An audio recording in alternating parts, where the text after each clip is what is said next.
घाट पर विराजमान श्री व्यास नंदन श्री सुखदेव जी समझाते हैं कि हे उत्तरानंदन परीक्षित,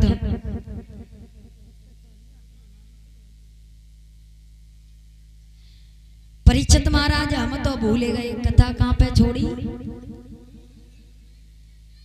जोर से खड़े हो जाओ। महाराज के लिए बड़ी सुंदर बात है। परीक्षित महाराज कहते हैं ना, जहां पर कथा के श्रोता होते हैं, कथा सुनने वाले व्यक्ति होते हैं, कथा सुनने वाले लोग होते हैं, उस जगह पर कथा कहने में कुछ आनंद ही अलग होता है और कथा सुनने में भी कुछ आनंद अलग होता है। बड़ा अच्छा लगता है जब सब लोग बड़े ही मन से मनवाणी को तन मन धन से परम पिता परमात्मा की कथा सुनते हैं, श्रवण पान करते हैं और ऐसी ही जगह पर कथा कहने में भी अच्छा लगता है, बड़ा ही आनंद आता है। हरिहर क्षेत्र में आनंद घाट पर विराजमान श्री व्यास नंदन श्री सुखदेव जी समझाते हैं कि हे उत्तरानंदन परीक्षित, जिस समय आज भोज ये कंस जो था, जब इसका जन्म हुआ तो नाम रख दिया गया कंस, और कंस जब ये धीरे धीरे बड़ा हुआ तो परीक्षित महाराज कहते हैं ना कि पुत्र संतान जो होती है या तो पिता के जैसी होती है या माँ के जैसी होती है, या पिता के ऊपर जाती है या माँ के ऊपर जाती है। हम लोग आप लोग यही तो बातें किया करते हैं कि वो फलाने भैया के लला पैदा बहु किनके जैसो है कि पापा जैसो, किनके जैसो है कि मम्मी जैसो है। परिवार में किसी ना किसी के जैसा होता है। कहने का मतलब ये भोज जो कंस जो था किसका, ये दुर्मिलक नाम के राक्षस के, ये राक्षस का अंश था।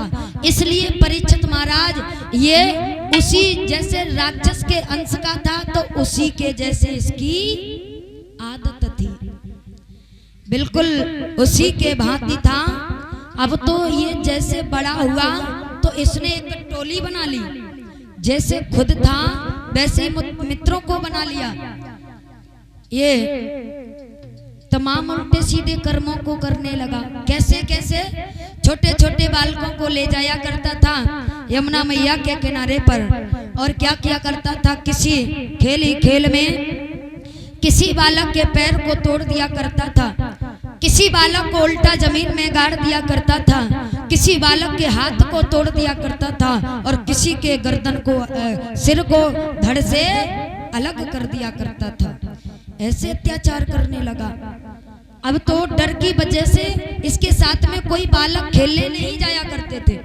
तो एक बार इसने कुछ अपने साथियों को एकत्रित किया, ऐसा करा चलो, कहा है ऐसा करते हैं यमुना मैया के किनारे पर चलते हैं, भैया तुम हमारे साथ में चलो, यमुना मैया के किनारे पर चलते हैं।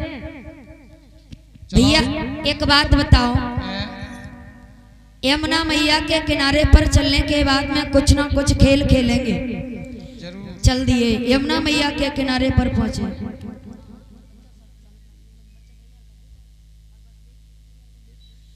भैया एक बात बताओ, आज तुम घर से अपने क्या खा करके आए हो? हम तो कुल अच्छी चीज खाए के आए। अच्छी चीज? हाँ। कैसी अच्छी चीज? और पहले भैया जाए पूछ ले जुका खाए के आओ। काहे भैया क्या खा के आए हो? बहुत अच्छी चीज खाए के आए। तुम अच्छी चीज खाए के आए, अच्छी चीज को नाम ही ना है। का खाए के आए हो? मठा के आलू।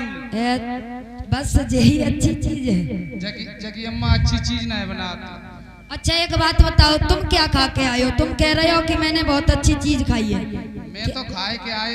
क्या बताई दी जे और संगे आए जगह से भूखे आए, जो तो कछु खाए के आए होंगे। सब खाए के आए तो सबन ने बताई दी, लेकिन तुमने ना बताई। हम बताई दी। ए भैया तू का खाए गया?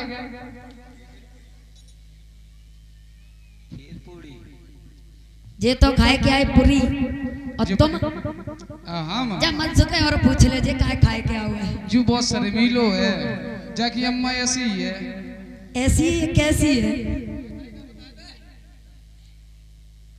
मैं बहुत अच्छी चीज खाए के आए। का खाए के आए? मैं बता, अरे बताए दो। मैं बताए दे। हाँ तो जितने बैठे हैं इन्हें के सिवा के मुंह में पानी आए जाए। हाय लला, तो तू कितनी अच्छी चीज खाए के आवे? मैं बहुत अच्छी चीज खाए के आए। तेरी अम्मा ने इतनी अच्छी चीज बनाई है? मेरी अम्मा बहुत अच्छी चीज बनाते। अच्छा तो बताए तो देख का खाए के आओ। और ऐसे नहीं बनाते, हाँ हनाए धोए के। अच्छा और जैकी अम्मा है हाँ, चच्चत ना हनाते ना। ताई से अच्छी नहीं बनते हैं। हाँ। और तुम्हारी अम्मा रोज हनाती है तासे अच्छी चीज बन जाते हैं। अब जो नौदरुगा चल रहे हाँ, मेरी अम्मा रोज नहाते हुए है। और का सब ऐसे ही रहते हैं, जे तो रोज ही नहाती है। जे तो सब रोज ही नहाती है, तुम्हारी अम्मा का अकेली थोड़ी ना नहाती है। जो कैमरा वाले भैया ने 15 दिन हो गया नहाओ ना। तुम आप ही बताओ। मैं बहुत अच्छी चीज खाए के आए। फिर तुमने कह दी अच्छी चीज खाए क्या? काई लला जैसे हाँ। पूछो तो कान पकड़ के बैठो जाके, तब जे बताएगो, ऐसे ना बताएगो। तो मैं बताएं? हाँ धीरे से कहें। धीरे ही से ना, जोर से कहो, सब लोग सुने। सुनो, मैं खाए के आए हैं। का? अरे इसमें बोलो, ऐसे ना कही जाते, जोर से बोलो। मैं खाए के आए खीर। ले इतनी देर हो गई पूछत पूछत, तब खाए के आए जे खीर। खीर खाए के आए, खीर। खीर खाए के आए हो? हाँ। सो कितनी अच्छी तेरी अम्मा ने खीर बनाई है, सो इतनी बड़ाई कर रहा हुआ है। तुम्हारे घरे ऐसी बनतो ये? अच्छा, और तुम्हारे घरे कैसी बनते? मेरे घरे बहुत बहुत चीजें पत्ती। का पत्ता है तुम्हारे घरे? पहलो काम दूध। दूध पत्तो। और काकाऊ घरे पानी पत्तो है? अरे पत्तो है तुम्हारे घरे, मेरे घरे बहुत अच्छा दूध है। और बताओ। और वहां में पत्ते का नाम चावल। चावल। हाँ। और वहां में पत्ते पीनी। का? पीनी। देख ले लला, पागल हो गए। बीनी न होते, चीनी होते हैं। हाँ, बस बस बस बस चीनी। जे जान तो अच्छी चीज ले खाए के जे आओ है। और का पत्तो मालूम? का पत्तो? और मखरिया। तो तू मखरियन वाली खीर खाते है? हाँ। भैया एक बात बताओ, आप खाओगे मखरियन वाली खीर? सोजा लला के घरे चले जाओ, मखरियन आए होती, ताला मखाने होते। हाँ, बस बस बस सफेद सफेद पत्तो मालूम? का पत्तो है? और बम पत्ते साबुनदानी। साबुनदानी?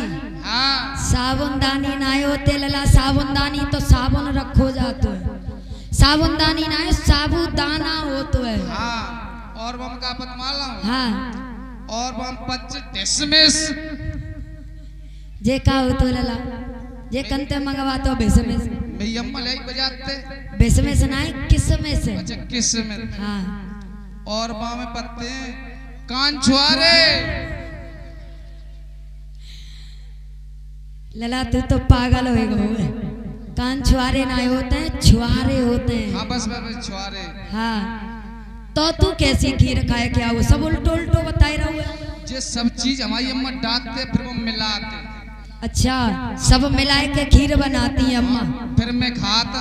हाय भैया एक बात बताएं, तेई किस्म भैया, तेई अम्मा खीर तो बड़ी अच्छी बनाती हैं। हाँ। और खूब मीठी बनाती होंगी। खूब। सो तू अबे खाए क्या? अब यार तुरंत। अबे? हाँ। अच्छा पई जीव देखा? जीव नहीं खा रहे भैया। क्यों? हाँ? क्यों नहीं दिखाएगा? जीव निकाल करके देखा। नहीं देखो जे साथ में तुम्हारे पास में खड़े हैं ना, इन्हें अपनी जीभ चाट के दिखाओ। अब तुम्हारी जीभ शायद मीठी हो, दिखाओ तो। देख भैया। हाँ। मैंने जीभ निखारी। हाँ। तो जो मेरी जीभ चाट ले तो दिखाए सकते। अच्छा ठीक है, चल तू ऐसो कर, अपनी जीभ निकाल के दिखाओ। देख भैया दिखाए तो दी, काटिया तो ना है। हाँ ऐसो नहीं करेंगे। ले भाई। और जैसे ही परीक्षित महाराज भोजराज कंस ने कहा अपनी जीभ निकाल करके दिखाओ, उसी समय भैया जैसे ही उस बालक ने जीभ निकाली और भोजराज कंस ने क्या किया, तलवार ली और उसकी जीभ जैसे ही जीव काटी अब तो वो वहां से रो करके चिल्लाते हुए अपने घर पे पहुंचा। इधर इतना अत्याचार करने लगा। धीरे धीरे जब समय व्यतीत हुआ, भोजराज कंस 8 वर्ष का हुआ तो इसने क्या किया, इतने बलधारी जरासंध को परास्त करके युद्ध करके परास्त किया। और जरासंध की 2 पुत्रियां थी, अस्थि और प्राप्ति। अस्थि प्राप्ति के साथ में विवाह किया और विवाह करने के बाद में घर लेकर के आया। एक दिन की बात तो यहाँ ऐसी रहे परीक्षित महाराज, कुछ मथुरा की लड़कियां जो रहे दही बेचने के लिए जा रही थी। तो ऐसा ही नहीं,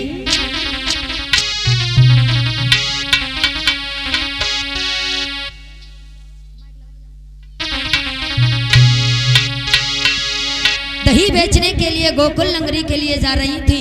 उसी समय भोजराज कंस पास में पहुंचा।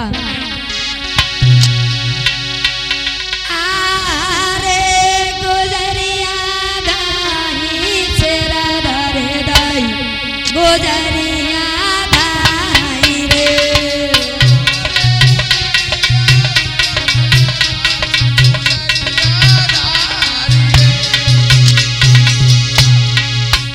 आरे गोजरिया धाई सेरा धरे दाई, गोजरिया धाई रे।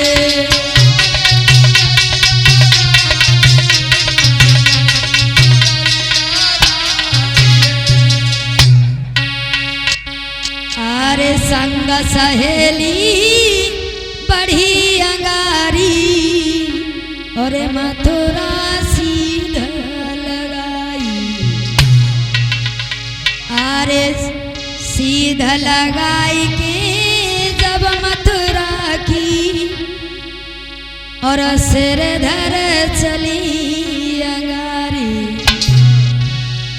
अरे गोकुल की सीध लगाई, सिर धरे दाई, गोजरिया धाई रे।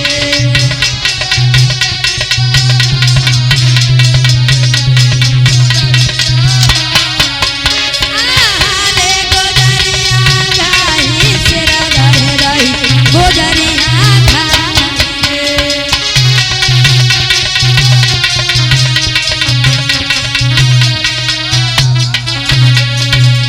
उसी समय भोजराज कंस ने क्या किया, साथियों से कहा सुनो। अरे कंस दोष्ट ने सवरी सखियन को, और वृक्ष से दयो बंधवाई। ओ बांध वृक्ष से कंस राज ने फिर कोड़ना की मारो लगाई, सिर धरे दाई, गोजरिया धाई रे।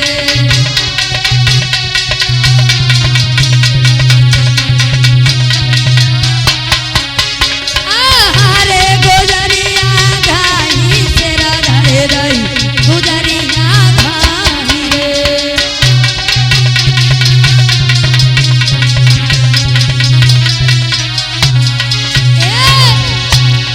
आरे गोजरिया धाई, सिर धरे दाई, गोजरिया धाई रे।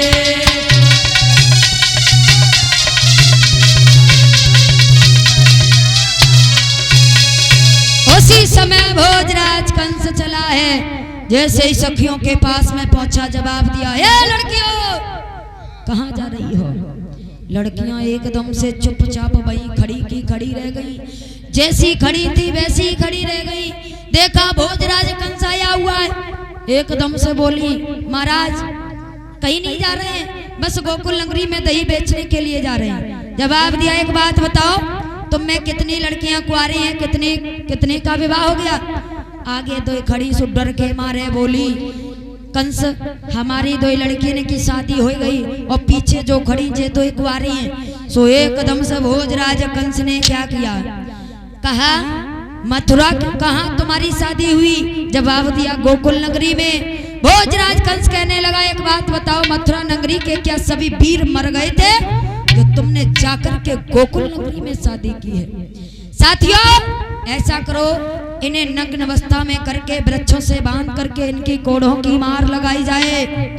ऐसा ही किया और जब इतना अत्याचार भोजराज कंस करने लगा, उसी समय देवियों को, वही लड़कियों को कोढ़ों की मार लगाई, वो भी नग्न अवस्था में करके।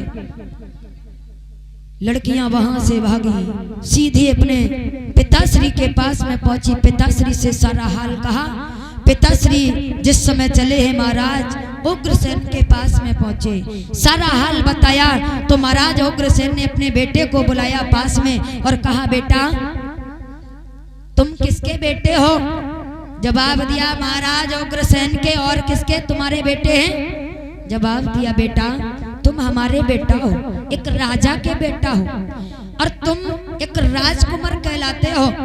तुम्हें नहीं पता है तुम इतना अत्याचार कर रहे हो? अरे एक बात याद रखो, राजा और प्रजा का इस प्रकार से रिश्ता होता है जिस प्रकार से शेर और बनी का रिश्ता होता है। अगर शेर उस बनी को ही उजाड़ देगा तो वो अपने शरीर को भला कहां पर छुपाएगा। इसलिए बेटा तुम इतना अत्याचार कर रहे हो। एक राजा का प्रजा से वो संबंध होता है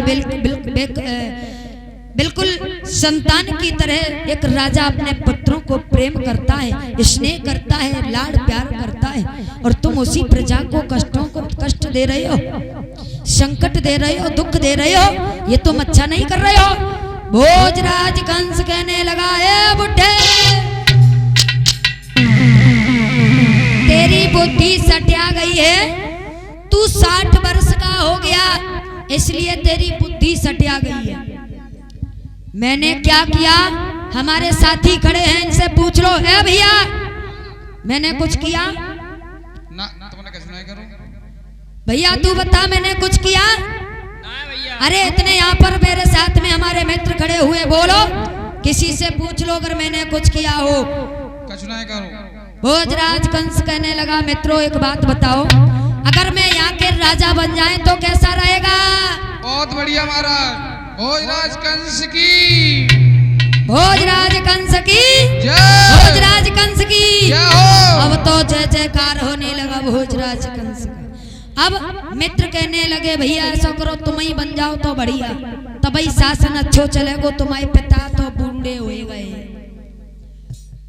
101 रुपए अपने पिताश्री उग्रसेन को वहां से उठाया और स्वयं उस मथुरा नगरी का राजा बन गया। वही मुकुट उतारा, अपने सिर पर रख लिया, उग्रसेन को बंदी बनाया और कारागार में डाल दिया। अब तो भोजराज कंस अत्याचार पे अत्याचार करने लगा, क्योंकि कोई रोकने वाला नहीं, कोई टोकने वाला नहीं। अपने आप को भगवान मानने लगा, चारों तरफ ऐलान कर दिया कि कोई हमारे इस राज्य में, मथुरा नगरी में, जहां तक ये मेरा राज्य है वहां तक कोई भी यज्ञ नहीं करेगा, हवन नहीं करेगा, पूजा नहीं करेगा। और अगर मुझे कोई भी पूजा पाठ करते हुए नजर आ गया तो उसको सजाए मौत दी जाएगी, मौत। तमाम अत्याचार करने लगा। मंदिरों में मूर्तियां थी वो तोड़वाई जाने लगी, गाय माता जो थी कटवाई जाने लगी। आज इतना अत्याचार होने लगा, उसी समय पृथ्वी मैया कांपने लगी।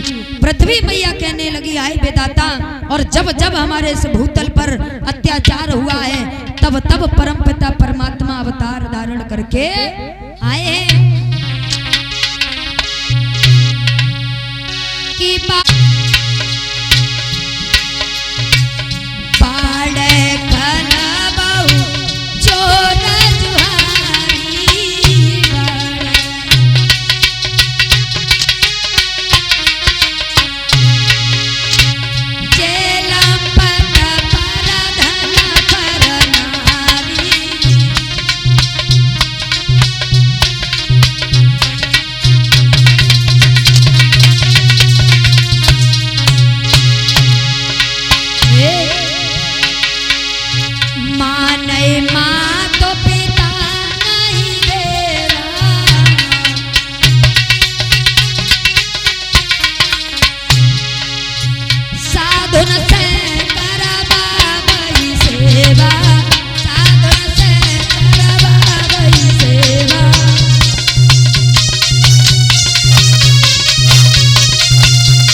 साधुन से कर बाबई सेवा।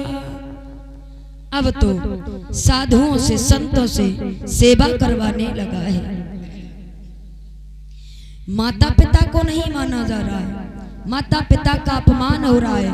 उसी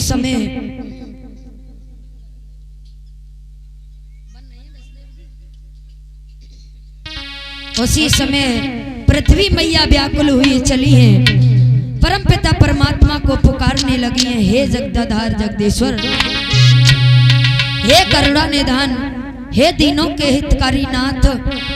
सभी भक्त बोलेंगे प्रेम से, कैटेर सुनो हितकारी, अमो पे पीड़ पड़ी अति भारी, टेर सुनो।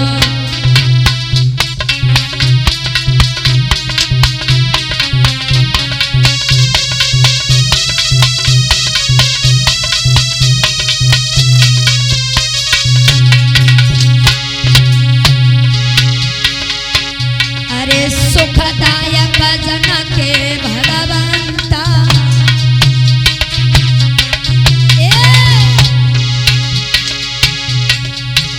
अरे सुखदायक जन के भगवंता,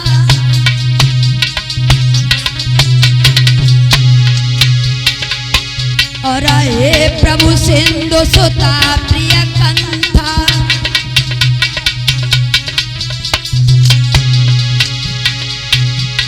जय होए असुरारी, जय होए असुरारी, वो पे भीड़ पड़ी अतिवारी, टेर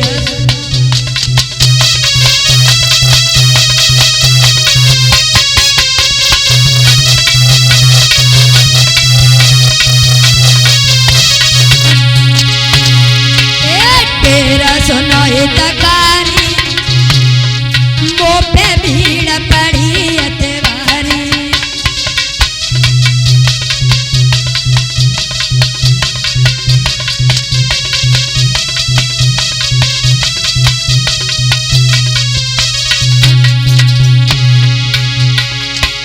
अरे तुम्हारो मरम न जाने कोई,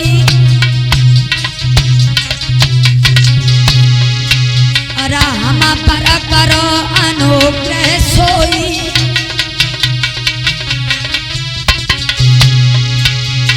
चिंता हरो सारी, हाँ चिंता हरो सारी, वो पे भीड़ पड़ी अतिवारी, टेर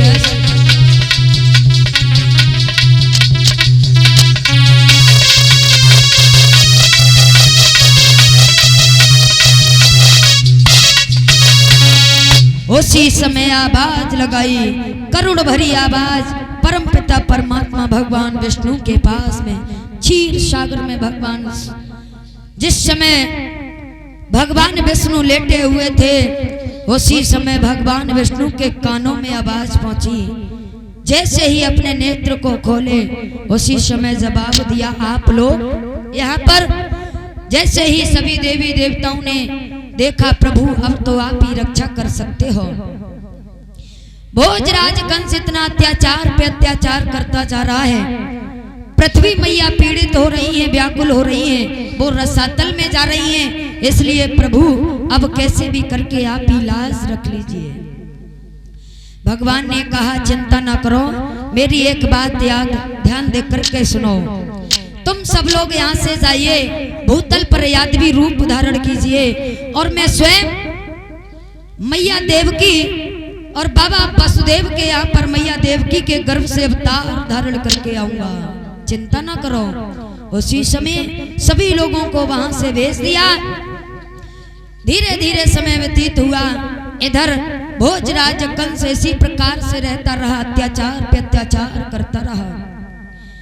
भोजराज कंस की एक बहन थी देवकी, जिस चचेरी बहन थी जिसका नाम देवकी था। भोजराज कंस बड़ा ही प्रेम और दुलार किया करता था। सभी भक्त बोलेंगे मनवाड़ी को पवित्र करते हुए।